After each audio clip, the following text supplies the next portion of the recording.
ध्येयं सदा परिभवग्नमभीष्टदोहम् तीर्थास्पदं शिवविरञ्चिनुतं शरण्यं वृत्त्यार्तिहं प्रणतपालभवाब्धिपोतं वन्दे महापुरुषते चरणारविन्दम् बंदो गुरुपद कंज कृपा सिंधु नर रूप हरि महामोहतम पुंज जासु वचन रवि कर निकर। बोलिए प्रेम से श्री सद्गुरु महाराज, श्री सद्गुरु महाराज की। परमाराध्य सद्गुरु महाराज के पावन श्री चरणों में बारंबार नमन तथा आदरणीय हमारे मंच संचालक महोदय, नाम तो हम नहीं जानते, योगेंद्र बाबू एवं सत्संग प्रेमी महानुभावों, माताओं एवं धर्मशिला बहनों,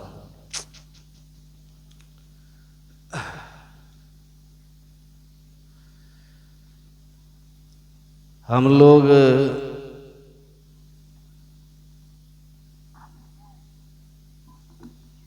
इस बात से अच्छी तरह विदित हैं कि आज का यह सत्संग यहाँ के पूज्य माता पूज्य आशा माता जी, उनके परिजनों ने उनकी श्रद्धांजलि के अवसर पर श्राद्धोपरांत यहाँ सत्संग हो रहा है।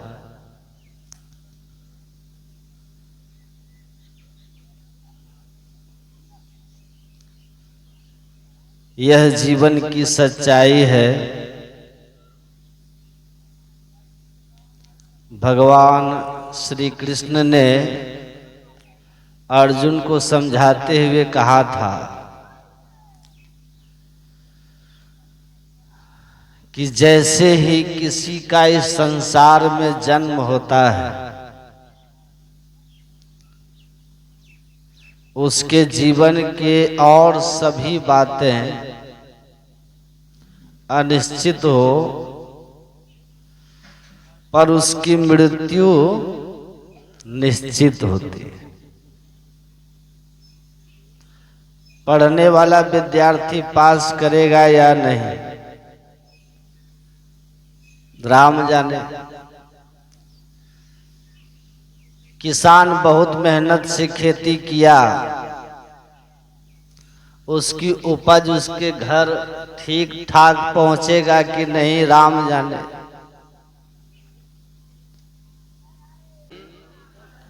आपके व्यापार में लाभ होगा या नहीं, राम जाने। लेकिन इस बात में कोई संशय नहीं है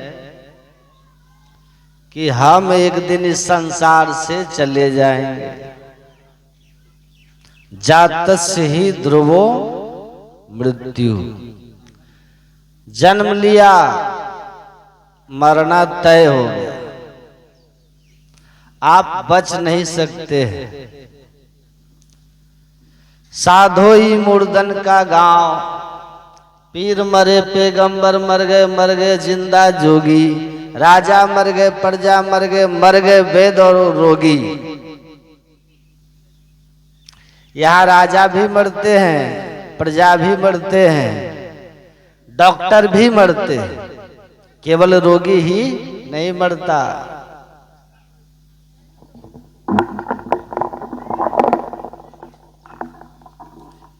आप दुनिया में कहीं रहिए, मकान में रहिए या दुकान में रहिए, शमशान से आप बच नहीं सकते। शमशान से नहीं बच सकते। करोड़ कोशिश कर लीजिए, आप शमशान से नहीं बच सकते। दो बातें जीवन में फिक्स है, वो मेरे चाहने और न चाहने से कोई फर्क नहीं पड़ता। परिजन धन सारा सुतवित दारा, नहीं आवे कोई काम। ये कौन काम आते हैं? ये धन महल अटारी, ये तो छोड़ना पड़ेगा। संत कहते हैं इस संसार में कोई शाश्वत नहीं है।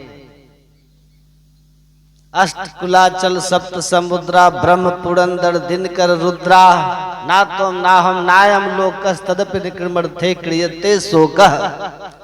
शंकराचार्य कहते अरे हम और तुम क्या, ब्रह्मा मस कही करही बिरंचि प्रभु। ब्रह्मा भी स्थिर नहीं है, विष्णु भी स्थिर नहीं है, कोई स्थिर पद नहीं है, इंद्र भी स्थिर नहीं है। ये 7 समुद्र जो देखते हैं वो भी स्थिर नहीं, ये बड़े बड़े जो देखते हैं पहाड़ वो भी स्थिर नहीं, ये ब्रह्मांड स्थिर नहीं है। यह भी ये प्रकृति द्वय उत्पत्ति लय हो वे प्रभु की मौज से, ये भी एक दिन प्रलय को प्राप्त हो जाते हैं। जीरा जाएंगे हम जानी, राज करनते राजा जय है, रूप करनते रानी। चांदो जय है, सूरजो जय है, जय है हवा और पानी। जीरा जाएंगे हम जानी। साधोई मुर्दन का गांव, पीर मरे पैगंबर मर गए जिंदा जोगी। राजा मर गए, प्रजा मर गए वैद और रोगी। वैद्य भी मरता है जो दूसरों का इलाज करता है, एक दिन उसका भी राम नाम सत्य हो जाता है। यहाँ क्या है? यहाँ तो मुर्दों का गांव है। ये मुर्दे का, एक महात्मा जी का किसी ने कम्बल चुरा लिया, वो गांव से जाके शमशान में बैठ गए। लोगों ने पूछा क्या बात है महाराज, शमशान में धरना क्यों दे दिए? कहा हमारी कम्बल कुटिया से किसी ने चुरा ली है।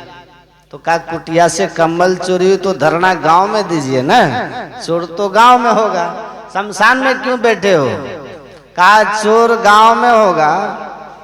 अरे चोर गांव में हो, मकान में हो कि दुकान में हो, कहीं भी हो, लेकिन शमशान से तो नहीं बच सकता है? यहां तो आएगा उस दिन पकड़ लेंगे। बताओ कंबल कहां है? यहां से कौन बचेगा? तो इसलिए हमारा धरना यहां। तो कहां जाओगे? संत लोग कहते हैं जातस ही ध्रुवो मृत्यु। भगवान कृष्ण कहते हैं जन्म लिया मरना तय हो गया, बाकी और सब अनिश्चित है। लेकिन मौत, परीक्षा दिए हो, पास हो गए कि नहीं, अब राम जाने। नौकरी होगी कि नहीं, राम जाने। बच्चा जन्म लिया, व्यापारी बनेगा, किसान बनेगा, टीचर बनेगा कि पुलिस में जाएगा कि अपराधी बनेगा, ठेकेदार बनेगा, क्या बनेगा, राजनीति में जाएगा, कहां करियर होगा उसका, ये सब अनिश्चित बात है। सब में संदेह है, अनिश्चित है। लेकिन मरोगे कि नहीं मरोगे इसमें संदेह है, इसमें कोई संदेह नहीं। निश्चित इस शरीर से आपको जाना होगा, क्योंकि कहे प्राण सुन काया बौरी, मोर तोर संग ना होई। तुम संग मीत बहुत हम किन्ना, साथ न लिन्ना कोई। प्राण जब चलता है ना, जीव जब निकलता है शरीर से, तो शरीर को कहता है सुनो, छोड़ के जा रहे हैं, कहते हो बेवफाई कर रहे हो मेरे साथ, शरीर कह रहा मेरे साथ बेवफाई कर रहे हो तुम। 50 साल साथ चले, 60 साल साथ चले, 70 80 आज त्याग रहे हो। तो जीव कहता कि देख भाई शरीर, जब से सृष्टि है तब से हम इसी तरह बहुत तुम्हारे जैसे शरीरों को धारण किए हैं और बीच में ही छोड़ करके भागे। परमानेंट हमारा किसी के साथ गठबंधन नहीं है, हमारा गठबंधन परमानेंट नहीं है। तो एक दिन छोड़ देना है। संत लोग कहते हैं छोड़ देना है, ये तो जो उगे सो अस्थवे, जामे सो मरी जाए, जो चुनिए सो ढही पड़े, फूले सो कुम्हला। यहाँ क्या रहा है, यहाँ क्या स्थिर है, कोई नहीं। धरा का प्रमाण यही तुलसी, जो फरा सो झरा, जो जरा सो बुताना। वृक्ष में फल लगा झड़ जाएगा, दीपक जला बुझ जाएगा। ये तो धरती का नियम यही है। यहां तो स्थिर कुछ है ही नहीं। जब राम कृष्ण भी चला चली तो और फिर किसके बारे में हम बात करें, वो भी चला चली हो गए कि नहीं। तो समझा के संत लोग कहते हैं कि ये भी संभव नहीं।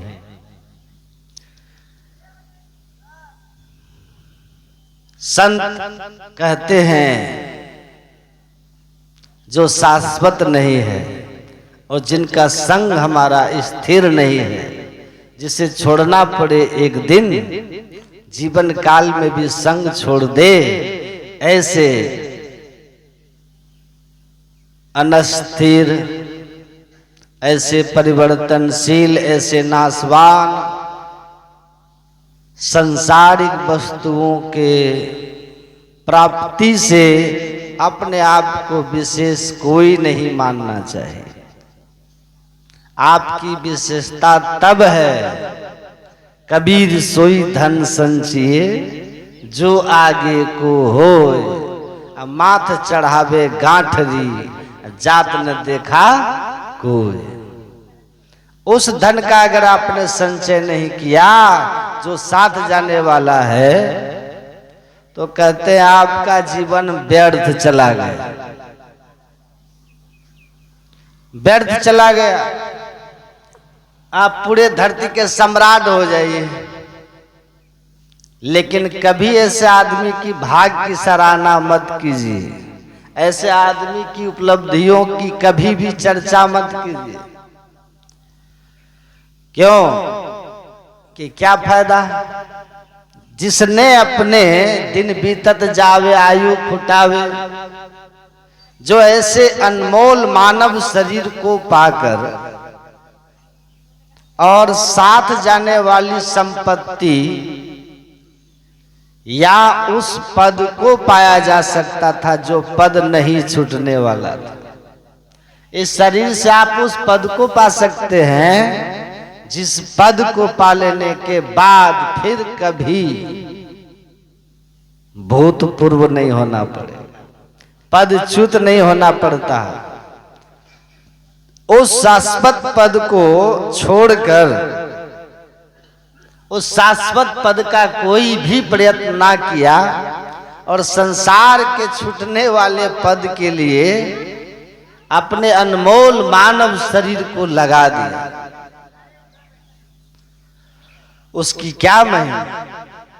अब फिर अपनी आत्मा को अधोगति में जाने से बचा नहीं सका तो पद तो पा लिया, पैसा तो पा लिया, कीर्ति भी हो गई, लेकिन कुछ काल के बाद अगर भजन करने से चूक गया है, सुमिरन से चूक गया है, तो 84 के चक्कर में जाने से कोई बचाने वाला नहीं होगा।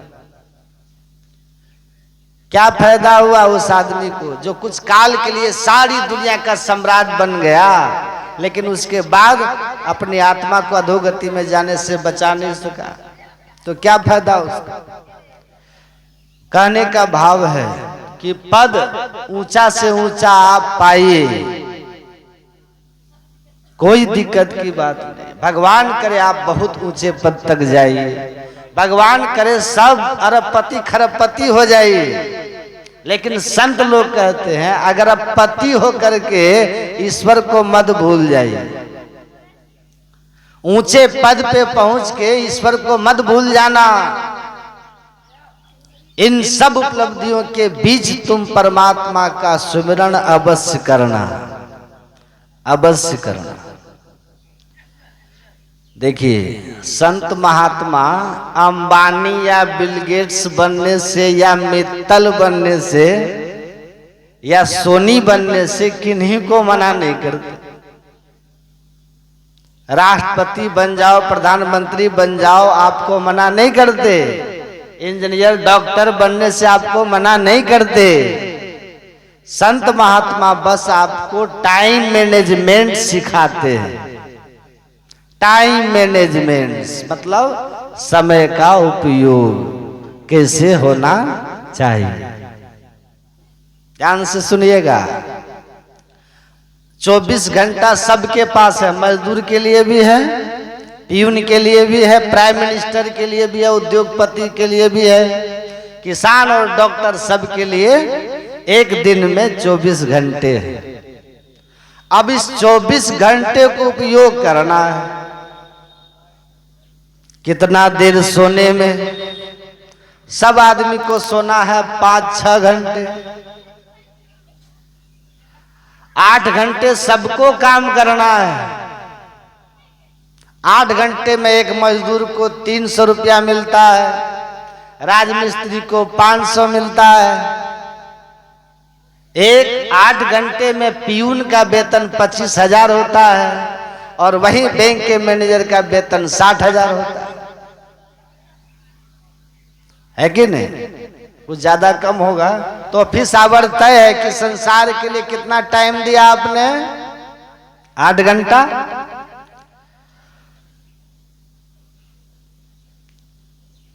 तो 8 घंटा तुम्हारा संसार के लिए हो। हाँ, उस 8 घंटे में ऑफिस में 8 घंटा बैठ करके उद्योगपति करोड़ों रुपया कमा लेगा 8 ही घंटे। वो 8 घंटे में 1 करोड़ कमाए, चाहे कोई 300 कमाए, लेकिन कमाने के लिए 8 घंटा संसार के काम के लिए। सोने के लिए 5-6 घंटा, खाना पीना उसमें 2 घंटा, दिन भर में अपने सगे संबंधी परिवार बच्चों के बीच भी 2 घंटे, उनको भी समय देना है, समाज में भी समय देना है। कम से कम सुबह शाम जो आदमी 2 घंटा अपनी आत्म कल्याण के लिए नहीं दे सकता है, उसके लिए दुर्भाग्य की बात है। उसके लिए दुर्भाग्य की बात है। वो चाहे प्रधानमंत्री हो, चाहे राष्ट्रपति हो, चाहे वो कोई अंबानी बिल गेट्स जैसा लोग हो, अगर 24 घंटे में 2 घंटा वो आत्म कल्याण के लिए ध्यान में नहीं लगा सकता, सत्संग में नहीं लगा सकता, तो समझ जाओ उस आदमी का दुर्भाग्य है। वो अनमोल मानव शरीर को पा करके उसके साथ न्याय नहीं कर रहा है। एक दिन पछताना पड़ेगा। ऐसे लोग, कहे कबीर अंत की बारी हाथ झाड़ी जो चला जुआरी, उसी की हाल ये होगी गुदड़ी से उठ जाएगी चित चेत अभागी। बस यही कहा जा रहा है कि जो धन वैभव पद है ना, गुदड़ी हाट लगता है ना। देखिएगा कहीं सोमवार को हटिया लगे, कहीं रविवार को 2 बजे आकर के हाट सज धज कर, खुला मैदान होता है, 2 बजे हाट सज धज करके लग जाती है। 6 बजे सब समेट उमेट के देखिएगा सब फिर मैदान खाली हो गए, जैसे का तैसे।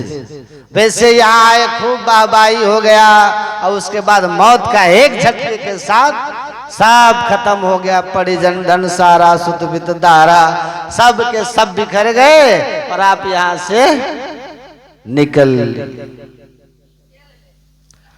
इसलिए कह रहा कि संसार जमा करो, लेकिन याद रखना कि ये एक दिन छूट जाएगा। उसके साथ साथ परमार्थिक संपत्ति है उसको भी जमा करो। इसलिए कहा, उदाहरण दिया कि देख लो रावण की स्थिति क्या हो गई। सोने की लंका बनी भई धूर की धानी रे, सोई रावण की साहिबी छिनमाही बिलानी रे। ऐसा रावण का महिमा बना हुआ था कि जाके डर सुर असुर डेराही, निसी न निंद न अन्न न खाही। जिस रावण के भय से देवता भी थर थर कांपते थे, उनको भी डर से दिन में न भूख लगती थी न रात में नींद आती थी। कोई गुफा में छिपा है तो कोई पहाड़ में छिपा है, पता नहीं कहाँ रावण आए और उसके दूत हमें पकड़ के बंदी बना दे। जिसकी सत्ता ऐसी थी उसकी भी छिनमाही बिलानी रे, भगवान से पाला पड़ा और उसको भी मिट्टी में मिला दिया। देख लीजिए, सोने की लंका बनी भई धूर की धानी रे। 16 योजन के मध्य में चले छत्र की छाही रे, असो दुर्योधन मिली गयो माटी के माही। 16 योजन में जिसके आगे पीछे छत्र चलता था। राजाओं के रथ देखते ना, आगे पीछे कितने होते हैं, गाड़ियों का जो काफिला निकलता है ना, 100 गाड़ी 200 गाड़ी 1000 गाड़ी, उसके पीछे जब काफिला चलता था तो रथों के छत 16 योजन तक के काफिला के साथ, दल बल के साथ, इतनी बड़ी साधु समाज और सेना के साथ जय जयकार के बीच में रघुराज यादव दुर्योधन चलते। लेकिन ऐसी स्थिति आई कि मार करके जंघा तोड़ दिया दुर्योधन का भीम ने, और अकेले एक जगह पर पड़ा हुआ था, कोई नहीं था क्योंकि सेना सब मर चुकी थी, कोई नहीं था। एकांत में तड़प तड़प के मर गया, मिल गया ना मिट्टी में। यहाँ कौन है कहते हैं देख लो, इसलिए याद दिलाते हैं कि सोच लो किया कुछ अच्छा कि नहीं किया। भव सागर में आए के कछु की यो ननेका रे, यह जीरा अनमोल है कोड़ी को फेंका रे। कहे कबीर पुकार के यहाँ कोई ना अपना रे, यह जीरा चल जाएगा जस रैन का सपना रे। रात में स्वप्न देख रहे हैं कि बहुत धूमधाम से हमने बहुत कुछ बनाया, कमाया, बहुत कुछ बनाया। स्वप्न में राजा बन करके राज्य कर रहे हैं, और जब नींद खुल गई तब सारे राजपाट सेना सबके सब गायब हो गए। वैसे ये जीवन है, यहाँ की सारी उपलब्धियां स्वप्न की तरह है, मौत के साथ ही सब के सब बिखर जाएंगे, कहीं कुछ रह नहीं जाएगा। हाथ झाड़ी जो चला जुआरी, जुआरी जब हार जाते हैं ना, मुंह लटका के हताश निराश देखेंगे चल देता है, देखते हैं ना। तो ये संसार स्वप्न की तरह है, यहाँ कुछ स्थिर नहीं है। यह सराय महा कोई नहीं स्थिर है। गुरु महाराज कहते हैं संसार एक ऐसा धर्मशाला है, धर्मशाला में आओ कुछ देर ठहरो और फिर निकल जाओ। संसार के धर्मशाला में ऐसा ही होता है, यहाँ कुछ स्थिर नहीं है। आप जिस जमीन के मालिक हैं, आपके बाबूजी मालिक होंगे, कभी दादा मालिक होंगे, और जब दादाजी मालिक थे आज आप हैं, तो क्या आप कल रहेंगे? कल कोई और मालिक आ जाएगा। तो मालिक तो भाई बदलते रहेगा। इसीलिए संत कहते इस बात को अच्छी तरह से समझ लीजिए।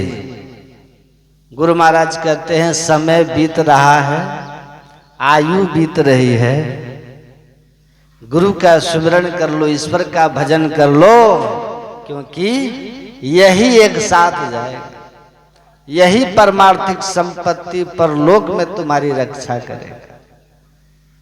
उस परलोक मार्ग का जब आप पथिक बनोगे, इस तन से जब निकलोगे, तो वहां साथ जाने वाला पाथे क्या है? जा मार्ग के गणे जाए न कोसा, तहां हरि का नाम सदा संग तोसा। यही आपको काम आएंगे।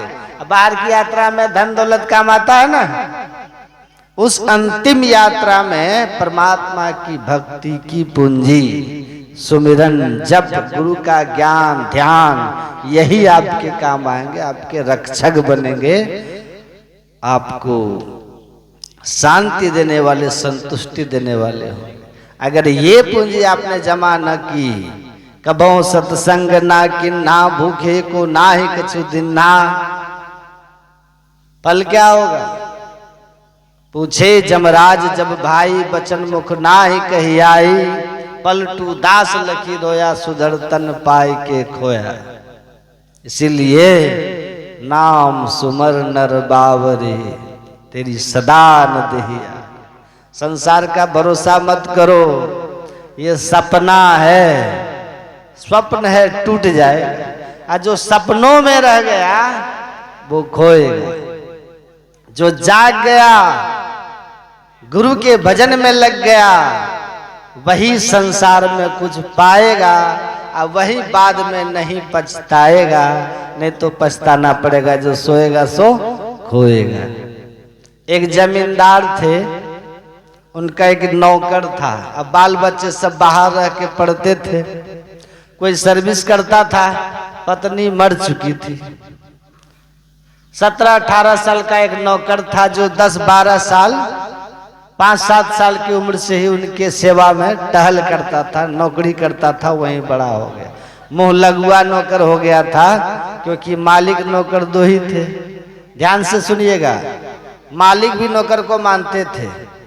एक दिन नौकर जो है खीर बनाया। क्या बनाया? खीर बनाया, बड़ा सुंदर स्वादिष्ट, लेकिन थोड़े सा बनाया। एक चम्मच खाने के साथ ही मालिक को लगा कि अरे खीर तो एकदम अमृत जैसा हो गया है। नौकर को मालिक ने कहा कि खीर बहुत सुंदर बना है, एक काम करो, तुम कल बना के खीर खा लेना, आज हमको ये खीर खाने दो। नौकर ने कहा कि नहीं, नहीं होगा। टेस्ट करा दिए, इसका क्या मतलब है? टोटल आप अकेले लपेट दीजिएगा, कल फिर ऐसा खीर बने ना बने, नहीं होगा। दोनों आदमी बराबर बराबर खाएंगे, बंटवारा करके, आधा आप आधा हम। कह रहे नहीं, सुनो ना, आधा आधा ना तुम्हारा पेट भरेगा ना हमारा पेट भरेगा। किसी को संतुष्टि नहीं होगी, इतनी खीर है, तो तुम कल खा लेना। तो ठीक है, हम ही आज खा लेते हैं, कल आप खा लीजिएगा। तो मालिक समझ गया कि नौकर फंसने वाला पार्टी नहीं है, तो कहा कि इसको बेवकूफ बना देते, खीर जब बासी हो जाएगा तो और टेस्टी हो जाएगा। कहा एक काम करो, न तुम खाओ न हम खाएंगे, खीर ढक के रख दो। कहा तब? कहा सुबह खाएंगे। कहा सुबह भी तो बांटिए के न खाएंगे, अभी बांट लो, हम अपना खा लेते हैं मालिक, आप अपना सुबह खाइएगा। हैं?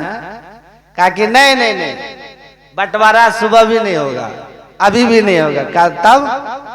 कहा शर्त है, दोनों आदमी सो, जो अच्छा स्वप्न देखेगा ना सुबह वही खीर खाएगा। स्वप्न जिसका अच्छा होगा वही खीर खाएगा। नौकर ने कहा ठीक है, शर्त मंजूर है। मालिक का ठीक है, जाओ सो जाओ। दोनों सो गए। सुबह उठ के मालिक फटाफट मुंह धो करके रेडी होके आया, देखता है नौकर सुतले। उसको जगह, रे मोहन उठ उठ उठ उठ उठा। अरे उठो उठो, जल्दी उठो, देखो हम फ्रेश व्रेश होकर के बैठे हैं, जल्दी आओ, जल्दी बात करो, सपना किसका बढ़िया तय हो जाए। नौकर ने कहा, कुल्ला उल्ला करके आया, बोला जी मालिक। कहा सपना सुनाओ, तुम स्वप्न क्या देखे हो? तो नौकर बोला कि सपने का शर्त आप रखे हैं, तो पहले आप न बताइए। मालिक सोचा कि हम कोई स्वप्न बोले, आए उससे बढ़िया स्वप्न बोल जाएगा। हम कहेंगे कि हम भारत के प्रधानमंत्री हो गए, तो ये कह देगा हम अमेरिका के राष्ट्रपति हो गए, है ना? तो स्वप्न तो हमसे टब जाएगा ना।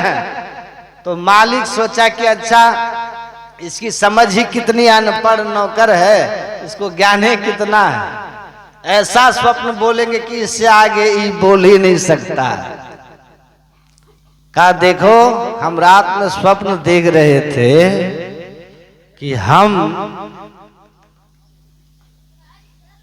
परमात्मा बन गए हैं। अब परमात्मा से बड़ा कौन है? कोई है? ईश्वर से आगे तो कोई जा ही नहीं सकता ना। कहा मैं परमात्मा पद पर अवस्थित हूं, ब्रह्मा विष्णु महेश सब हमको चमर डुला रहे। बहुत सी अप्सराएं हैं जो हाथ थाल में सोना चांदी हीरे जवाहरात लेकर के हमारे स्वागत में खड़ी है। चारों तरफ है हमारी ऐसी सुरक्षा है कि वहां जमराज भी प्रवेश नहीं कर सकता है। त्रिलोकी का राजा हूं। अब इससे आगे नौकर के आप में से कोई नहीं जा सकते। अब मालिक सोचा इसकी समझ में नहीं है इससे आगे बढ़ने की। नौकर बोला कि बाप रे बाप, ऐसा स्वप्न हमारा तो 7 खानदान भी ऐसा स्वप्न कल्पना में भी नहीं जाएगा। इतना ऊंचा स्वप्न कि ब्रह्मा विष्णु महेश चमर डुलाए। बताइए। तो कहा तब तो तुम फेल हो गया ना, तो खीर ले आओ। कहा चलिए, लेकिन जब शर्त है, ठीक है स्वप्न आपका अच्छा है लेकिन हमारा भी स्वप्न सुन लीजिए। कहा तुम क्या स्वप्न देखा? कहा मालिक हम सोए न, आधी रात में स्वप्न देखे कि नंगी तलवार लेकर के जमराज 2-4 जमदूतों के साथ मेरे गर्दन पे तलवार रख दिया।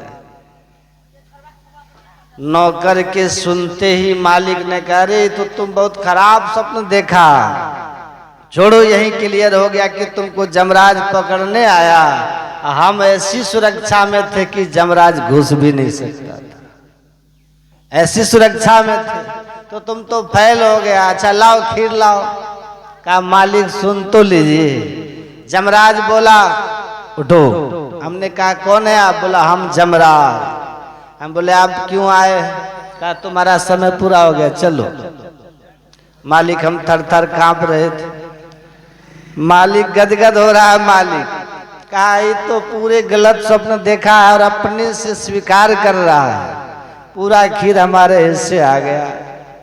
अब मने मने खीर खा के मालिक प्रफुल्लित हो रहे। कहा मालिक हमने कहा जमराज से कि महाराज हमारे मालिक अकेले घर में, इनके दोनों तीनों बेटे बाहर सर्विस करते हैं, पत्नी भी मर चुकी। 10 साल से हम इनकी सेवा में पुत्रवत मानते हैं। मैं मालिक की सेवा को छोड़ के चला गया तो इनको कोई देखने वाला नहीं है। मालिक हम आपके प्रेम में विनती कर रहे थे जमराज से। कहा वाह बेटा वाह। तो क्या कहा? कहा मालिक मेरी विनती को सुनकर के जमराज ने कहा कि छोड़ देंगे एक ही शर्त पर। मैंने कहा कोई भी शर्त हम आपकी मान लेंगे, लेकिन आप हमको ले जाइए मत मालिक के पास से। तो कहा ठीक है तब चलो। यमराज हमारे कंधे पे तलवार लेके के चलो, जो हमारी शर्त है सो पूरी करो। मैं गया, वो हमको ले गया किचन का, खोलो दरवाजा। मालिक किचन का दरवाजा खुलवा दिया। उसके बाद का ढक कर क्या रखा है? मैंने कहा मालिक खीर। जमराज इसमें खीर है। सूंघ करके जमराज देखे और कहा अरे ये तो बड़ा अच्छा लग रहा है। कहा हाँ बहुत अच्छा है। कहा सुन, अगर तुम इस दुनिया में रहना चाहता है, मालिक की सेवा करना चाहता है, तो मेरी एक ही शर्त है कि तू अभी का अभी सारा खीर खा जा। अभी तुम सारा खीर खा जाओ, सारा का सारा खीर अभी का अभी खा जाओ। मालिक आपके प्रेम में मैं जमराज की बात को मान करके रात में ही सारा खीर खा गया। मालिक खा गया, मालिक सब खा गया। तो मालिक ने कहा अरे मूर्ख, जब जमराज तुमको कहा कि खीर खा लो सब, तो तुम हमको क्यों नहीं कहा जी? कहा मालिक गए थे जमराज के साथ, लेकिन सुरक्षा ऐसी कड़ी थी कि जमराज को घुसने ही नहीं दिया। आप ऐसी सुरक्षा में थे कि जमराज घुस ही नहीं सका तो हम कैसे घुस जाते।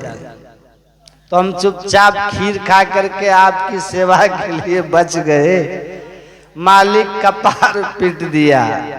तुम बनते रहो स्वप्न में परमात्मा, स्वप्न में तुमको ब्रह्मा विष्णु चमर डुलाते रहे, अप्सराओं के नाच स्वप्न में तुम देखते रहो। लेकिन जो आधी रात में जगने का हिम्मत दिखाया वो खीर खा के ठाठ से गिर गया रे। तो हम चुपचाप खीर खा के आपकी सेवा के लिए बच गए। मालिक का पार पीट दिया। तो संत लोग कहते हैं स्वप्न में तुम कुछ भी बन जाओ, अप्सराओं के नाच स्वप्न में तुम देखते रहो, लेकिन जो आधी रात में जगने का हिम्मत दिखाया वो खीर खा के ठाठ से सो गया। तो यही है, ये दुनिया ऐसे सपनों की कहानियां हैं। देखते रहो कि हम ये हो गए, हम वो हो गए, हम ऐसे हो गए, लेकिन जमराज जब आएंगे ना तो सारा कहानी खत्म हो जाए। तो इसीलिए कहा कि जो जागेगा सो पाएगा, जो सोएगा वो खोएगा। देखते रहो। जाग मुसाफिर भोर भई, अब रैन कहाँ जो सोवत है। जो सोवत है सो खोवत है, जो जागत है सो पावत है। जागना यही है, माया मुख जागे सभी, सो सुता कर जान। कहा सुबह जग करके जो केवल धन वैभव के चक्कर में लग गया वो सोया हुआ है समझो उसको। लेकिन प्रातः उठ करके जो ध्यान में लग गया तब संसार के काम के लिए चला। ब्रह्म मुहूर्त में उठ जाइए, पहले ध्यान कर लो। कटहल काटने के पहले अपने हाथ में तेल लगा लो, लस्सा नहीं लगेगा। प्रातः उठ करके अपने हृदय को गुरु महाराज जी की बताई युक्ति से नाम सुमरण करके ध्यान करके हृदय को भक्तिमय कर लो। दिन भर संसार का काम करोगे, संसार का लेप नहीं लगेगा। फिर सामने बैठ करके ध्यान कर लीजिए। दिन भर काम करते हुए हाथ काम में मन राम में वाली स्थिति बनाकर रखो।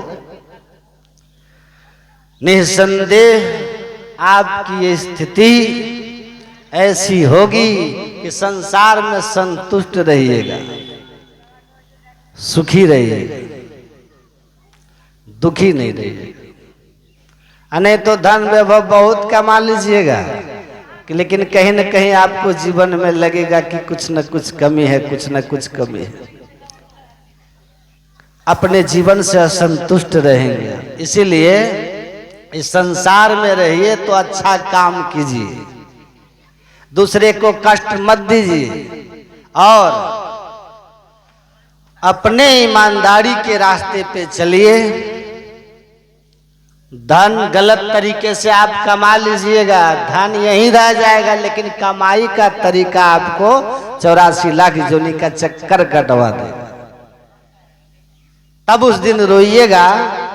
तो इस अनमोल मानव शरीर को पाकर हमको व्यर्थ नहीं खोना। परमात्मा की भक्ति, सत्संग, ध्यान, सदाचार का पालन और जहां तक हो सके मेल प्रेम से रहना सीखिए। मेल प्रेम से रहना सीखिए। और इसीलिए जो इस विद्या को जानते हैं वो संसार में सुख से रहते हैं। संसार में सुखी रहने की विद्या है अध्यात्म विद्या। धूप वर्षा होते रहेगा, इससे कौन बचेगा? धूप थोड़ी खत्म हो जाएगी। सबके लिए धूप है, वर्षा सबके लिए होती है, कांटे सबके लिए है। लेकिन जिनके पास छतरी है, जो छतरी लिए हुए है, वो धूप के प्रभाव से भी बचे हुए हैं, वर्षा के भी प्रभाव से बचे हुए हैं। जिनके पैर में जूते हैं वो कांटों के प्रभाव से भी बचे हुए। तो अध्यात्म विद्या एक ऐसी छतरी और जूता हमारे ऊपर देती, हमको प्रदान करती है, जिससे हम इस संसार असार संसार मध्य दुख भरपूर हो इस असार दुखमय संसार में हम उसको आते हुए एक दार्शनिक लिखते हैं कि a laughing face does not mean absence of sorrow. हंसते हुए चेहरे को देखकर ये मत समझना कि उस आदमी को कोई दुख नहीं है, उसके जीवन में कोई दुख की स्थिति नहीं है। हो सकता है धनहीन रहा हो सकता है उसको कोई बीमारी हो सकता है उसको भी दुश्मन हो जो उनको हमेशा अपमानित करने का प्रयास करते हैं। बहुत तरह के दुश्मन होते हैं ना, बहुत तरह की विपरीत परिस्थितियां होती हैं, बहुत तरह के दुख के कारण होते हैं उसके जीवन में हो। हंसता हुआ चेहरा देखकर मत समझो कि ये सब नहीं है, जैसे तुमको उसको भी है वैसी उसी तरह की हालत। लेकिन फिर भी वो मुस्कुरा क्यों रहा है, प्रसन्न क्यों है? तुम क्यों सिर पीट रहे हो, तुम रो क्यों रहे हो, वो क्यों मुस्कुरा रहा है? कहते इसलिए मुस्कुरा रहा है कि उसके पास अध्यात्म विद्या है। और अध्यात्म विद्या एक ऐसी विद्या है, एक ऐसी टेक्निक है, वो कहते हैं ये इसलिए वो मुस्कुरा रहा है कि he knows the technique how to take and them. वह उस विद्या को जानता, उस टेक्निक को जानता है, उस युक्ति को जानता है कि किस तरह विपरीत परिस्थितियों में भी मुस्कुराया जाता है, उन विपरीत परिस्थितियों को किस तरह से संभाला जाता है, उन पर कैसे हम काबू करते हैं, उससे हम कैसे ऊपर उठ जाते हैं। तो ये बड़ी ऊंची विद्या है, अध्यात्म विद्या। ये विद्या जानेंगे तो हंसते हुए जाएंगे, यानी तो गालियां तो सबको पड़ती। गाली तो भगवान बुद्ध को भी देने के लिए आया ना एक किसान, गालियां देता रहा, बुद्ध मुस्कुराते रहे, मुस्कुराते रहे। आपको गाली देगा आग बबूला हो जाइएगा, आपको गाली पड़ेगी आप आग बबूला हो जाइएगा। बुद्ध को गाली पड़े मुस्कुरा रहे। आपको कोई थोड़ा सा अपमानजनक स्थिति कर दे, 100 शराब दे दीजिएगा। गुरु महाराज को जिंदा जला के मारने का प्रयास किया गया, लेकिन फिर भी इन्होंने कहा कि शराब दे करके मैं भक्तों की महिमा को घटाऊंगा नहीं। उसने मेरे साथ जो किया किया, उसकी बुद्धि थी, मैं नहीं कर सकता ना। तो ये ऊंचाई कहां से आती है? ये ऊंचाई साधना से आती है। ये ऊंचाई अध्यात्म की विद्या, जिसके जीवन में अध्यात्म विद्या को जिसने अपनाया है, अनुभव किया है, वो आपको कैसे श्राप देगा, कैसे गाली देगा? निज प्रभु मई देखहि जगत कैसन करें विरोध। आप में भी उसी परमात्मा को देख रहा है, गाली देने वाले में भी उसको वही परमात्मा दिख रहे, तो अपने में भी वही देख रहा है और उसमें भी वही देख रहा है, सब में खुद को ही देख रहा है। एक ही ईश्वर को सब में देख रहा है, तो वो जान रहा है कि गाली भी ईश्वर का ही है, किससे विरोध करे? अपना जीभ, अपनी दांत अपनी जीभ को काट दिया तो दांत को थोड़ी तोड़ देते हैं आप, क्योंकि दांत भी आपका, जीभ भी आपका, तो आप दांत नहीं तोड़ देते। उसी तरह गाली देने वाला भी मेरा और स्तुति करने वाला भी मेरा, तो किसके हम वंदना करें, किसकी हम निंदा करें, किससे हम विरोध करें? निज प्रभु मैं देखें जगत कैसन करें विरोध। उनके भाव ही इतने ऊंचे हो जाते हैं कि वो सर्वे भवन्तु सुखिनः, सभी सुखी हो, इस भाव में जीने लगता है। तो उसमें तो शत्रु के लिए भी भाव वही है कि सर्वे भवन्तु सुखिनः।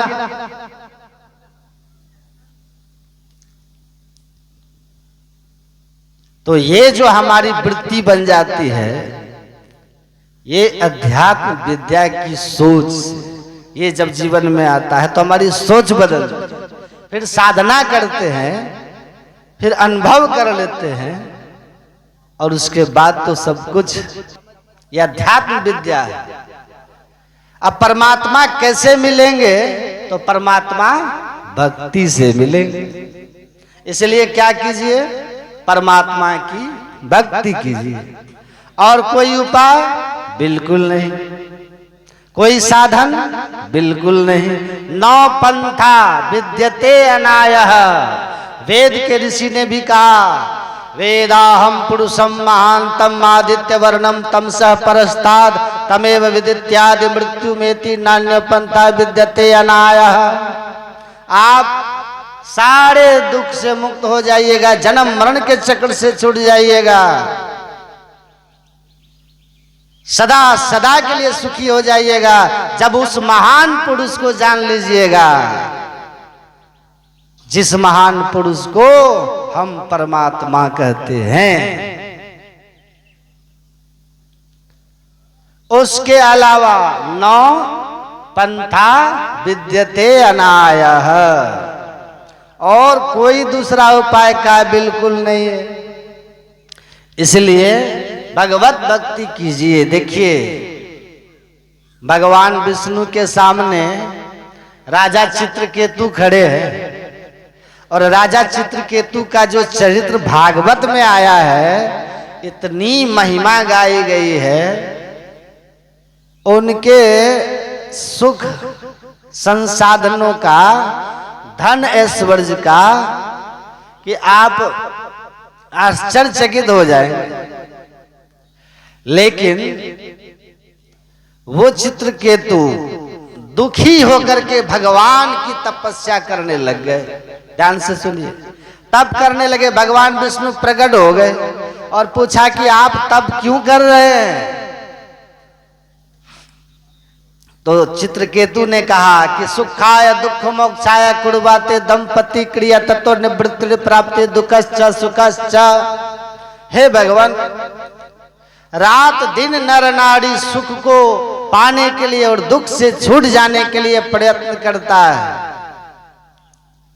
लेकिन हम देखते हैं कि रात दिन सुख के लिए प्रयत्न करते हुए भी संसार में कोई सुखी नहीं है। इसलिए मैं आपसे सुख का रहस्य जानना चाहता हूं कि स्थिर सुख कैसे मिल जाएगा। और देखिए भगवान विष्णु कह रहे हैं राजा चित्रकेतु को कि सुनिए सुनिए, बता रहा हूं, सुख का मर्म बता रहा।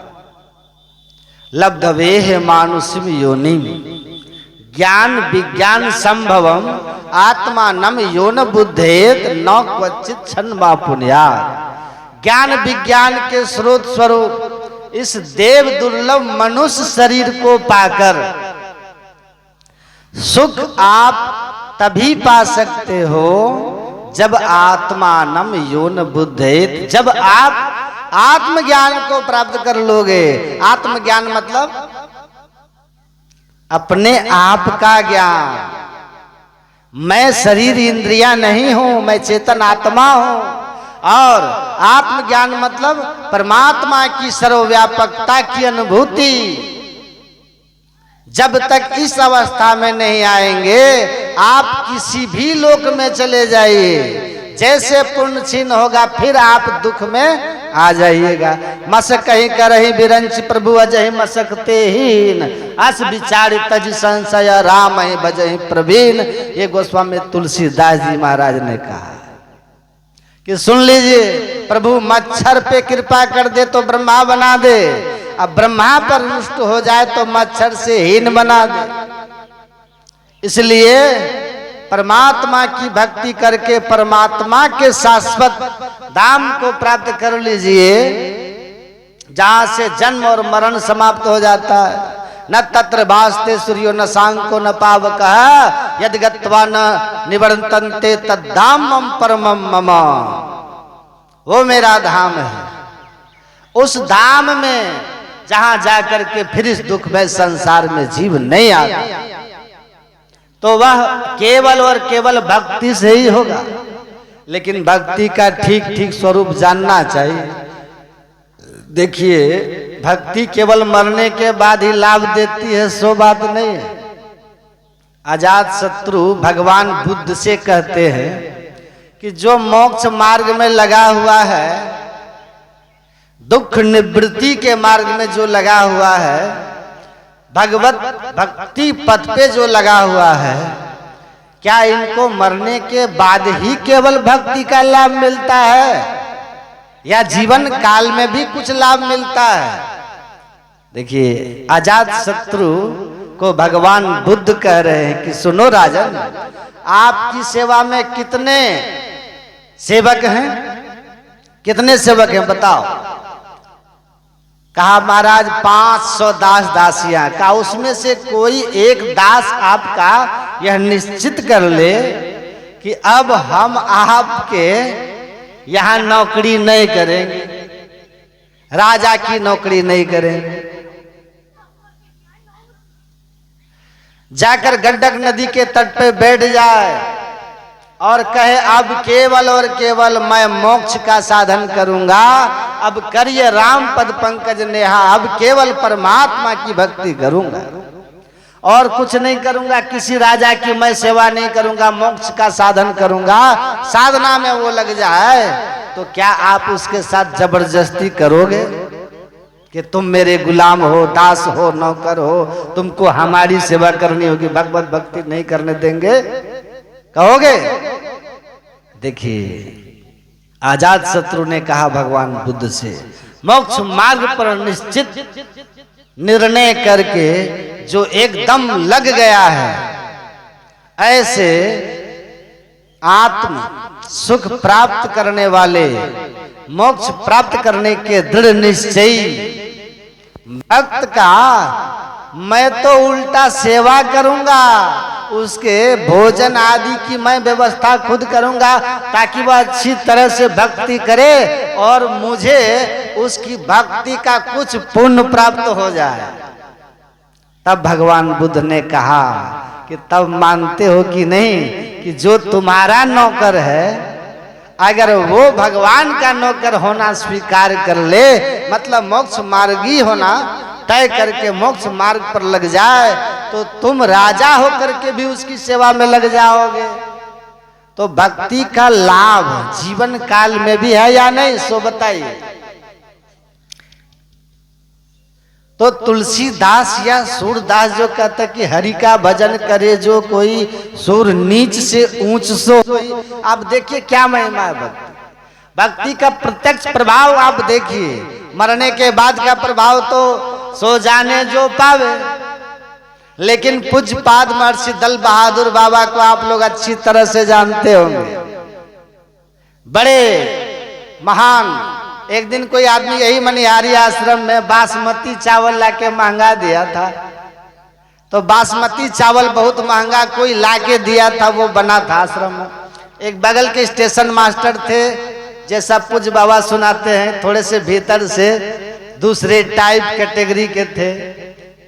तो वो बासमती चावल का जो सुगंध फैला आश्रम में, तो वो क्या कहते स्टेशन मास्टर, वो कहते हैं कि अरे महाराज आप लोग बासमती चावल खाते हैं, काम धंधा कुछ नहीं है, बासमती चावल। हम स्टेशन मास्टर साधारण चावल खाते हैं। उस समय 10-12 रुपया वाला काफी था। आप इतना महंगा 35 रुपया किलो का बासमती, मैं आज से बहुत पहले की बात कर रहा हूँ, 1988 ईस्वी की बात है, मैं सुना हूँ। आप, मेरा तो जन्म भी नहीं था उस समय। कहा बासमती चावल खाते हैं? पूज्य बाबा ने कहा, दल बहादुर बाबा ने, सुनो तुम नीचे वाले सरकार के सेवक हो तो 15 रुपया वाला चावल खाते हो, हम उस सरकार के सेवक हैं जो जब सृष्टि नहीं थी तब भी था, अब भी है, और जब सृष्टि नहीं रहेगी तब भी रहेंगे। उस सर्वशक्तिमान सरकार के हम सेवक हैं। भक्ति करना सेवा करना ही है ना। सेवा किसको कहते हैं? भक्ति किसको कहते हैं? सेवा को। तो हम उसके भक्त हैं, उसके सेवक हैं। हम 35 रुपया का खा रहे हैं ना, तो बहुत कम का खा रहे हैं। और सुनो, जानोगे कैसे कि भगवान की भक्ति में लगे हुए भक्त की महिमा क्या होती है। बाड़ी न झाड़ी आ गोभी के तरकारी। एकदम से वो स्टेशन मास्टर चुप हो गए। तो संसार में भी सुख मिलता है भक्ति करने से, मान सम्मान भी, जस कीर्ति भी सब कुछ मिलता है, और जो सबसे बढ़ करके है वह क्या है? आत्म सुख, सच्चा सुख, जिसको पाना हम सबके जीवन का लक्ष्य है, जीवन का लक्ष्य है। और यह बिना हरि भक्ति के नहीं होता। सब असंभव काम संभव, ये संभव नहीं होगा, यह संभव है। सब असंभव संभव, all impossible, all impossible are possible, but without the devotion of God a person can be happy in his life, this is impossible. सारा संभव संभव, लेकिन बिना हरि भक्ति के सुख पा लेना यह संभव कभी संभव नहीं हो सकता। उठा दो उसको, उठा उसको, उठो उठो। तो संत कहते हैं कि परमात्मा की भक्ति कीजिए, और गोस्वामी तुलसीदास जी कहते हैं जही मार्ग श्रुति साधु लखावा, सोई मग चलत सबे सुख पाओ। पाइए सुख हरि कृपा संसार आशा तिज रहे, आ सपन हो नहीं दुख दोष दर्शन बात कोटि को कहे। जो महापुरुषों ने राह बताया है ना, सदग्रंथों ने जो राह बताया ईश्वर भक्ति का, इस राह पे चलिएगा तो सदा का सुख पाइएगा। और अगर संत महापुरुषों के आदेश और उपदेश के अनुकूल नहीं चलिएगा तो सुख सपने हो नहीं, स्वप्न में भी डरिएगा, स्वप्न भी दुखद ही देखिए। तो ध्यान और सत्संग, ईश्वर की भक्ति सबको करनी चाहिए। मुझे याद है पूज्य दल बहादुर बाबा यही मनिहारी आश्रम में कहे थे कि भक्ति, ध्यान, सत्संग जो नियम से करते रहते हैं उनका संसार इसलिए भगवान संवारते हैं ताकि जो नास्तिक लोग हैं वो देखे और समझे कि ईश्वर की भक्ति करोगे ना तो संसार में भी वृद्धि होगी। क्योंकि भीतर की वृद्धि तो केवल हम ना अनुभव करते हैं, अब बाहर का विकास ये संसार का लोग देखता है। इसलिए भगवत भक्ति का जो लाभ है ना वो बाहर भी दिखाई देता है, अंदर भी उजाला होता है और बाहर भी उजाला होगा। बाबा देवी साहब की वाणी में आया बाल के आदि उत्तर के अंत में कि भगवत भक्ति करने वाले को अंतर बाहर दोनों तरफ उजाला होता है। अंतर का उजाला तो जो सत्संगी है, जो ध्यान करते हैं वो समझ बंद कराए पलक पट को कहे बाहर में तुम मत बैठो। आपके अंदर में जो अंधकार है, यह अंधकार का पट हट जाता है और अंतः प्रकाश हो जाता है। ये बाहर में उजाला क्या है? परम संत बाबा देवी साहब ने कहा बाबा बाहर में धन धान जस कीर्ति सम्मान ये सब बढ़ता है, ये बाहर का उजाला है। ताकि ये बाहरी उजाला संसार को दिखे कि देखो भक्ति की महिमा क्या है। तो निष्ठा पूर्वक अगर भक्ति ध्यान सत्संग करेंगे ना, सदाचार पूर्वक, तो आपकी मुक्ति तो होगी ही, साथ ही साथ संसार में भी अर्थ धर्म काम मतलब शुभ भोग इन सब की प्राप्ति हो जाएगी, सबकी प्राप्ति हो जाएगी। नहीं तो हमको बहुत लोग मिलते हैं एकदम जवान जवान लोग सब, और जानते हैं धन कमाने के अतिरिक्त भगवान भक्ति भजन सत्संग के लिए एक क्षण फुर्सत नहीं होती, कमाने में लगे हुए। और स्थिति उनकी ऐसी है कि उनके पास धन तो बहुत है लेकिन भोग के नाम पर शुगर कभी भी 200 से नीचे नहीं जाता। जवानी की अवस्था, अब जिसका शुगर लेवल 200 से नीचे नहीं जाएगा उसके जीवन में भोग कुछ रह गया है? किसी भी 5 स्टार होटल के पार्टी में वो सप्ताह में 2 दिन जाता है, क्योंकि उनके तो मित्र इष्ट भी वही है 5 स्टार वाले। लेकिन वो कहते हैं कि हम देखते हैं कि सेका हुआ कौन सा आइटम है वही खाते हैं जिसमें शुगर नहीं बढ़े। देखिए इतना कमाते हैं अब भोग के नाम पर सूखा रोटी खाते, दाल का पान पीते, डरा डरा सा रहता आदमी, क्या है उसको। ध्यान सत्संग नियम से कीजिएगा ना तो आप ये जान लीजिए, सत्संग ठीक ठीक सुनिए, आप रोज कीजिए, आपकी बुद्धि विवेकवती रहेगी, समस्याएं जीवन में आएगी, घबराइएगा नहीं, क्योंकि विवेकी आदमी अपनी समस्याओं का समाधान शांति से स्वयं ढूंढ लेता है। हमारी किसी समस्या का समाधान नहीं है तो हम बड़े आदमी के पास जाते हैं जिनको ज्ञान ज्यादा है, तो वो हमको सलाह देते हैं। आपका ही ज्ञान का स्तर इतना ऊंचा हो कि कोई समस्या आए और उसका समाधान आपको पता हो तो आराम से सो जाइएगा, क्योंकि समाधान आपको मालूम है, सुबह उठेंगे ऐसा ऐसा करेंगे, काम खत्म। जब समाधान नहीं मिल रहा है तब फिर नींद नहीं आएगी, और नींद नहीं आएगी तो बीपी बढ़ेगा, है ना। नींद नहीं आने से बीपी बढ़ेगा, माथा भारी भारी रहेगा, उसके बाद डायबिटीज आज जब डायबिटीज आ गया, ब्लड प्रेशर बढ़ गया, तो उसके बाद तो तीसरा ही काम होता ना, हार्ट अटैक। अब एक आध बार हार्ट अटैक हो गया, बच भी गए तो थर थर कांपते हुए दुनिया में जिएंगे आप, और घर वाले भी आपसे डरे डरे जिएंगे। ध्यान सत्संग कीजिएगा, विवेकी रहिएगा, ध्यान करने से बीपी लो, दिमाग शांत। जिसके जीवन में टेंशन नहीं है उसको काहे शुगर होगा हो?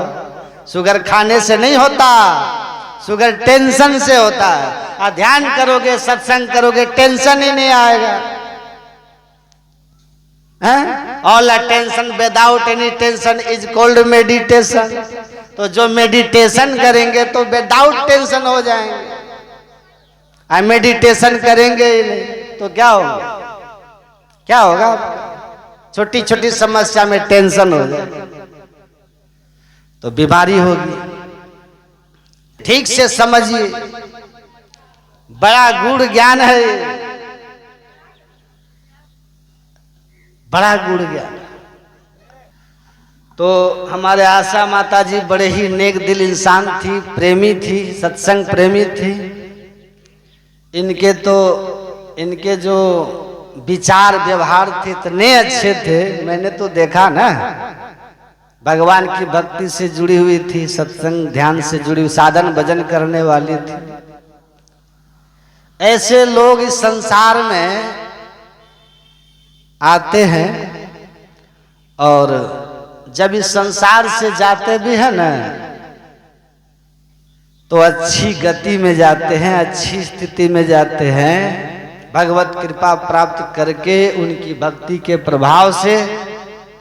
तो जो समाज का कभी कुछ बुरा ना किया हो और अपने जीवन में भगवत भक्ति को रखा हो, ऐसे लोगों के लिए क्या सोचना। कबीर साहब के साधु मुए क्या रोइए जो अपने घर जाए, और रोइए साकट बापू रे जो हाटो हाट बिका है। तो संत महात्मा जो होते हैं, साधु जो होते हैं, भक्त होते हैं, सत्संगी जो होते हैं, ध्यानी जो होते हैं, अच्छे सत्कर्मी जो होते हैं, इनके मरने पर क्या रोना। रोइए उन लोगों के लिए जो मनुष्य शरीर का अवसर मिला लेकिन संसार के पीछे लगा दिया। और आदमी आंख से देखता है, हमको बड़ा आश्चर्य, आंख से आदमी देखता है कि आप मर गए ना, तो उस रूम में लोग जाने से 2-4 दिन डरते हैं। मरने के बाद आपके घर वाले डरते हैं, घर वाले घबराते हैं। देखिए कितना स्वार्थ बस आदमी रहता है कि जिन लोगन सो नहीं करत हो सो तो ही देख घिनई है। आ घर से काट सवेरे काढ़ो भूत होई घर खई है जा दिन मन पंछी उड़ी जाइए। कितनों महंगा से महंगा मकान, पलंग, बिछावन आपका हो, जमीन पे आदमी उठा के तुरंत रख देता है। मरने के बाद पलंग पे रखता है, जमीन पर। और क्या, बाहर घर से काट सवेरे काढ़ो, बरामदा में रखो, नहीं तो घर में भूत बन के रह जाए। बड़ा मेहनत से घर बनाए थे, लेकिन भूत को अब भूत है आप, अलाउड नहीं है, चलो बाहर चलो। और जो बाजार में सबसे सस्ता कपड़ा होता है, मार्किन से सस्ता और कोई कपड़ा होता है क्या? हमको तो नहीं लगता। आप कौन सा ब्रांड पहले पहनते थे? कौन सा महंगा से महंगा कोट पैंट, खादी के पैजामा, कुर्ता, परम सुख धोती सब हटा के सबसे सस्ता वाला मार्किन ले आएगा और वो पहनाएगा। नहीं, वो पहनाता है।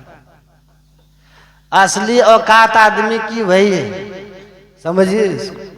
और ले जाके चिता पे लेटा करके जला देगा लोग। 2-4 दिन तक आपके शोक में बीत जाएगा। जिस घर में आप बहुत कुछ किए थे, उस घर में आप मर गए ना, चले गए ना, आपके जाने की कुछ ही दिन बाद उसी घर में फिर ठहाका गूंजेगा।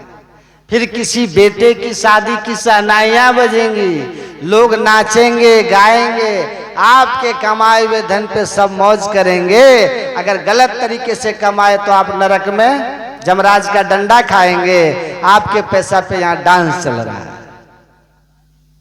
है कि नहीं? अब इतना भी आंख से लोग देखता है, फिर भी समझ में नहीं आता है कि मोहग्रस्त होकर के कुछ ऐसा ना करो कि दुनिया से जाने के बाद लोग आपको कहे धृतराष्ट्र था। तो अच्छे राह पे चलना है, अच्छे रास्ते पे चलिए, अच्छा कर्म कीजिए, सत्संग ध्यान कीजिए। जीवन बड़ा अनमोल है, इसको बहुत महत्व दीजिए, हर श्वास का महत्व दीजिए। और सांसा खाली जात है 3 लोग का मोल, तो इस श्वास को खाली मत जाने दीजिए।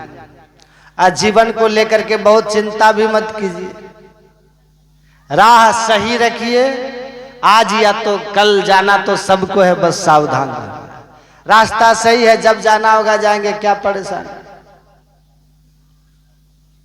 मनुष्य को सबसे पहले अच्छा मनुष्य बनना चाहिए, उसके बाद आपको जो बनना है सो बनिए, चाहे मत बनिए, लेकिन अच्छा मनुष्य इंसान जरूर बन जाए। अब बाकी उपलब्धियां मिले या नहीं मिले, पर जीवन सार्थक हो जाएगा आपका। और भगवान आपको आदमी बना करके अफसोस भी नहीं करेंगे। जिसको बना के भगवान को अफसोस हो जाए, उस आदमी का जन्म लेना व्यर्थ हो गया। तो आप अच्छे इंसान हो जाइए। और अच्छा इंसान वही है जो अपने जीवन में दूसरों के हित का जो चिंतन करता है, परहित सरिस धर्म नहीं भाई, परहित का भाव जो रखता है। और अपने जीवन को सात्विक रखना, सबसे पहली बात ध्यान से सुनिएगा कि अपना जीवन सात्विक रखिए, अपने को पवित्र रखिए, अपना खान पान, अपना व्यवहार, अपना विचार शुद्ध हो। और ये सब बातें बिना अध्यात्म के नहीं होता। ये सब चीजें महापुरुषों के सानिध्य में, सदग्रंथों के अध्ययन से, अच्छे लोगों के संग में बैठने से आती। तो कजली सीप भुजंग मुख स्वाति 1 गुण 3, जैसी संगति कीजिए तैसे ही गुण दीन। संग का बहुत महत्व होता है।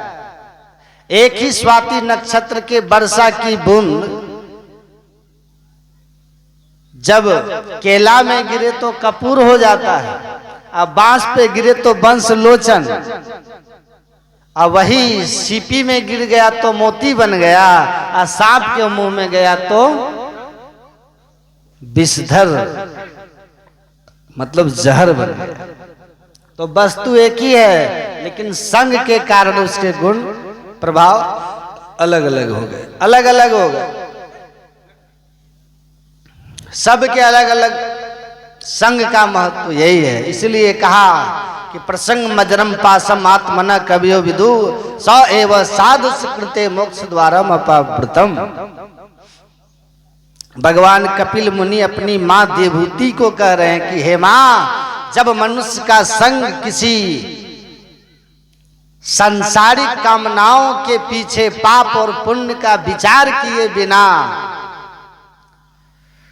रात दिन लगे रहे, ऐसे आदमी का संग कीजिएगा ना, तो आपके जीवन में पाप आएगा, बंधन बढ़ेगा और आपका परलोक भी बिगड़ जाएगा। लोक भी बिगड़ेगा, परलोक भी बिगड़ेगा, परलोक भी बिगड़ेगा। अगर वही संग किसी सत्पुरुष का हो, अच्छे आदमी का हो, तो क्या होगा? तो फिर आपके लिए मोक्ष का द्वार खोलेगा, शांति सुख का द्वार खुलेगा। तो हमारा जो जीवन बनता है ना, वो 3 पर 3 बातें निर्भर करती है। ध्यान से समझ लीजिए कि हम कैसा होंगे। पहला, हमारा पूर्व जन्म का संस्कार जो हमारे हाथ में नहीं है। बाल गंगाधर तिलक ने लिखा है कि 3 बातें हम मनुष्य के निर्माण में मुख्य भूमिका निभाती है। उसमें पहला है पूर्व जन्म का संस्कार, और दूसरा है आपके माता पिता और परिवार, और तीसरा है आपका संग। तो पूर्व जन्म का संस्कार अब हमारे बस में तो है नहीं, अब जैसा संस्कार है। और माता पिता का मैंने प्रारंभ में ही कहा कि हमने अपने इच्छा से तो चयन किया नहीं कि हमें ये माता पिता चाहिए, भगवान उसी घर में भेजेंगे, वही परिवार में भेजेंगे। खून के रिश्ते आपने ऊपर से परमात्मा के द्वारा बनाए गए थे, वहां हम जन्म ले लिए। तो न पूर्व के संस्कार में हम अभी कुछ कर सकते हैं, और जितना था लेके आ गए। न माता पिता और अपना परिवार समाज हम स्वयं चयन किए हैं। एक ही स्वतंत्रता है हमारे पास जो हमारा निर्माण कर सकता है, हमारे पूर्व के संस्कार को और हमारे माता पिता और समाज के संस्कार दोनों पर भारी पड़ता है। वह है हमारा वर्तमान का संग। और संग हम किसको करें, ये हमारी स्वतंत्रता है।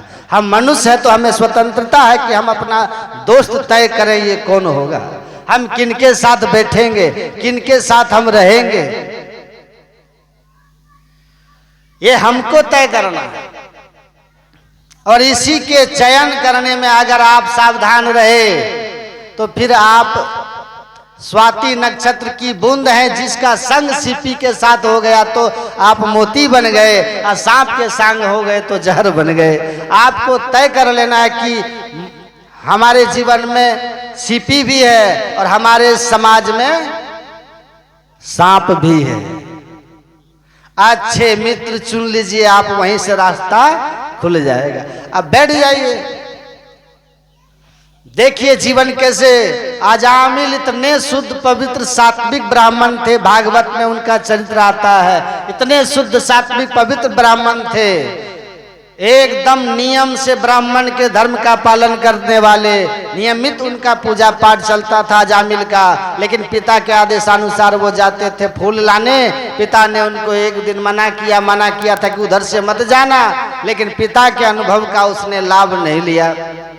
देखिए, कोई आदमी कोई बात बोलता है ना, अगर 70 साल का आदमी कुछ बोल रहा है तो वो एक लाइन नहीं बोल रहा, वो 70 वर्ष का आपको अनुभव अपना बोल रहा है।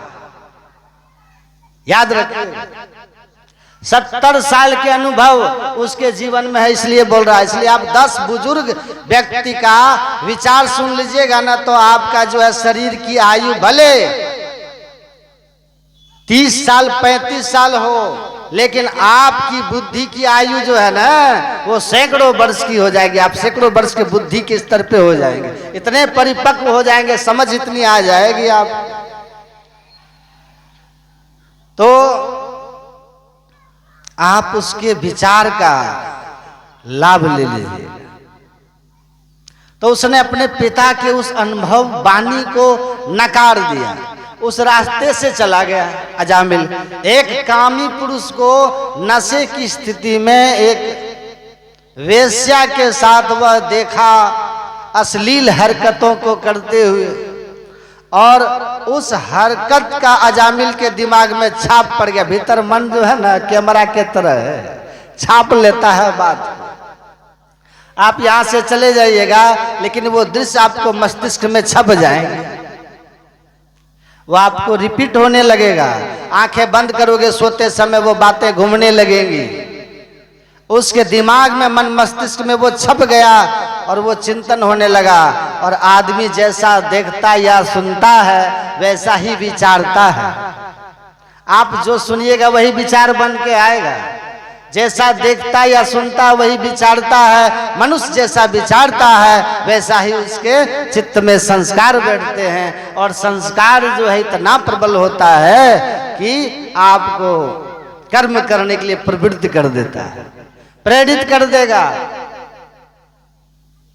और कर्म प्रधान विश्व रचि राखा, जो जस करे सो तस फल चाखा। इस संसार में जस कीर्ति या परलोक में आपका जीवन सुख शांति में आनंद में या नरक में होगा, ये आपके कर्म पर तय हो जाएगा। इसलिए कहा देखने या सुनने में सावधान रहिएगा। क्या देखना है और क्या सुनना है, किनके संग बैठना है, इसका चयन बहुत सावधानी से करना चाहिए। और ये विवेक आपको हो गया न किनके संग बैठना है, किन से दूर रहना है, किनके मित्र बनना है और किनके शत्रु, किन से अलग रहना है। देखिए शत्रु तो किसी के मत बनना चाहिए। हमको कोई मिलता है ना, हम कहते दुश्मन तो किसी का मत बनिए। रहीम साहब ने कहा है कि रहीम ओछे नरन से बैर भली न प्रीत, आ काटे चाटे स्वान के दुही भांति विपरीत। ओछे लोगों से मित्रता और दुश्मनी दोनों खतरनाक है।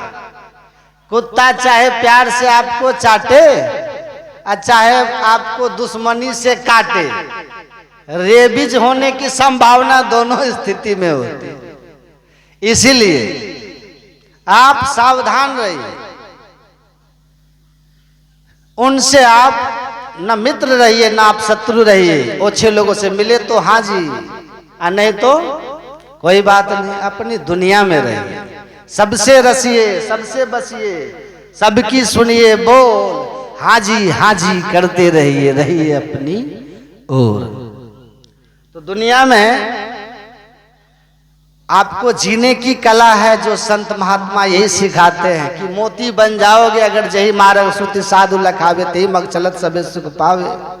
जिस रास्ते को संत महात्मा और सदग्रंथ बताते हैं उस राह पे चलोगे तो इस संसार में मोती बन करके कीमती हो जाओगे, चमकोगे। और नहीं तो फिर आप इस संसार को भी नरक बनाने में आपका सहयोग हो जाएगा। बस एक कहानी कह के अब खत्म कर देते हैं। छोटा सा प्रसंग है। महात्मा जी बैठे हुए थे, प्रवचन करते करते पूछे कि आप लोगों में कौन कौन स्वर्ग जाना चाहता है सो बताओ। तो बहुत लोग हाथ उठा दिए। एक बूढ़ा बाबा थे, सबको देख लिए और उसके बाद वो चुपचाप हाथ नीचे कर दिए। तो महात्मा जी ने पूछा कि क्यों बाबा, आप स्वर्ग नहीं जाना चाहते हो क्या? कहा कि इसमें जो 10-15 गो है ना लोग जो ये धरती को नरक बना के रखा हुआ है, ये लोग खुद उठ जाएगा ना तो अपने आप यही स्वर्ग हो जाएगा। ये लोग जहां चला जाएगा उसको नरक बनने में ज्यादा टाइम नहीं लगाए। तो बेहतर है कि देख रहे हैं धरती को नरक बनाने वाला से, अब समाज को नरक बनाने वाला 15 हाथ ऊपर कर दिया तो भाई जाओ तुम लोग, हम तो यही स्वर्ग बना लेंगे, हैं? यही हमारा स्वर्ग हो जाएगा। राजा बलि का जब भगवान बामन बन करके विष्णु ने 3 पग में नाप लिया तीनों लोग और कहा कि हम प्रसन्न हैं आपसे, हम प्रसन्न हैं बलि आपसे, वर मांगिए। तो कहा कि हम तो इंद्र बनने के लिए यज्ञ किए थे।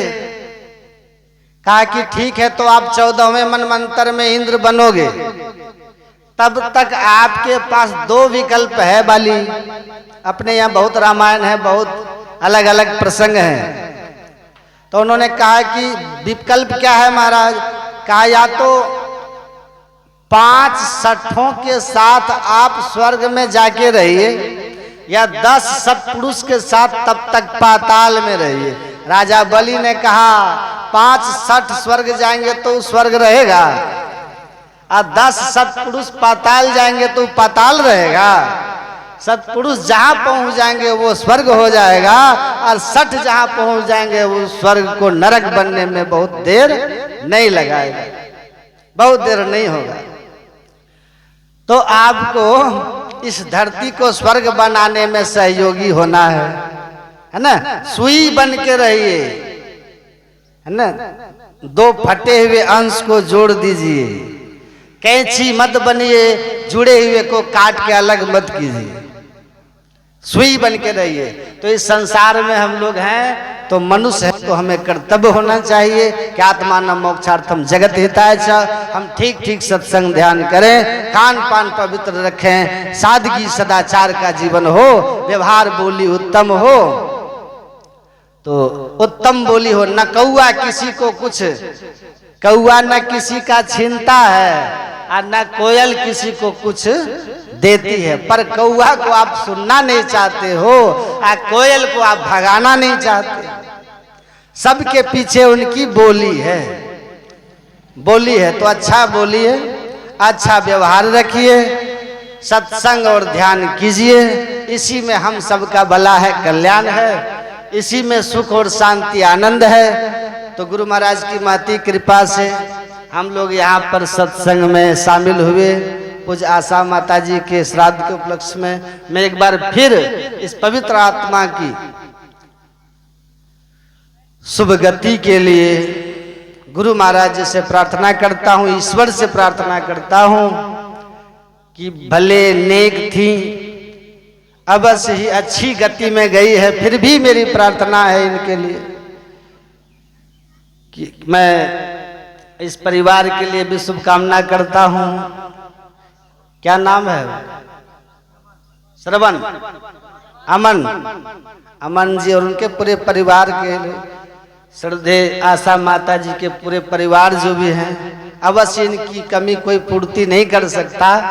और माँ का उपकार संतान पर जैसा होता वैसा किसका होता है? माता पिता हमारे प्रत्यक्ष के देवता होते हैं। तो मैं इस परिवार के लिए भी, इन माता जी के लिए भी, सबके लिए प्रार्थना करता हूँ कि सहने की शक्ति मिले। और आप सभी तमाम सत्संग में जो आप सब पधारे, आप सब लोगों का भी मैं मंगल कामना करता हूँ। फिर प्रातः काल भी सत्संग होगा, प्रातः काल सत्संग होगा। सत्संग करके मैं यहाँ से प्रस्थान करूँगा। अब इतना ही कह करके अपनी वाणी को विराम।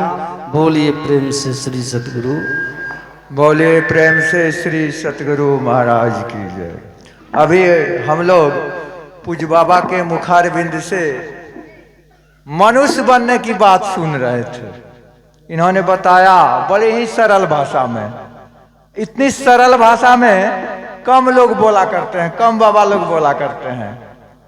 संत बानी ज्यादातर, वेद की बानी ज्यादातर, संस्कृत ज्यादातर लोग बोल अपने प्रवचन में इस प्रयोग करते हैं। फलस्वरूप हम सत्संगी भाई बंधु अल्पज्ञ उसे समझने में हमारे परेशानी होती है। सत्संग के पहले ही मैं बाबा से मिला और लगा कि बाबा हमारी मानसिकता को समझ गए और बोलचाल की भाषा में अपने इन्होंने तकरीबन 2 घंटे के प्रवचन में पूरा किया। अच्छी बातें साधारण होती है और कम में ही ज्यादा समझा जाता है। इन्होंने बताया कि जीवन का बनना 3 बातों पर निर्भर करता है। पूर्व जन्म का संस्कार, माँ बाप का संस्कार और आपकी वर्तमान जीवन की संगति। मनोवैज्ञानिकों ने कहा man is the product of environment, मनुष्य वातावरण की पैदाइश है। जैसी संगति होगी, जैसा वातावरण होगा, वैसे लोग उत्पन्न होंगे, वैसा संस्कार बच्चों और समाज का होगा। दूसरी तरफ इन्होंने जीवन सार्थक बनाने के लिए भक्ति की उपादेयता की बात की, बिना भक्ति का इन्होंने बताया only devotion is the main remedy of all disease. दुनिया में जितने मानवीय विकार हैं उनका एक ही मात्र दवा है भक्ति। Without devotion we can not achieve any achievement of the world. बिना भक्ति की किसी चीज अच्छे चीजों की प्राप्ति हम नहीं कर सकते हैं। No man can go and do any work without devotion, and devotion is the supreme thing in our life. Devotion makes us learn about the art of living life. भक्ति हमें जीवन जीने की कला सिखाती है।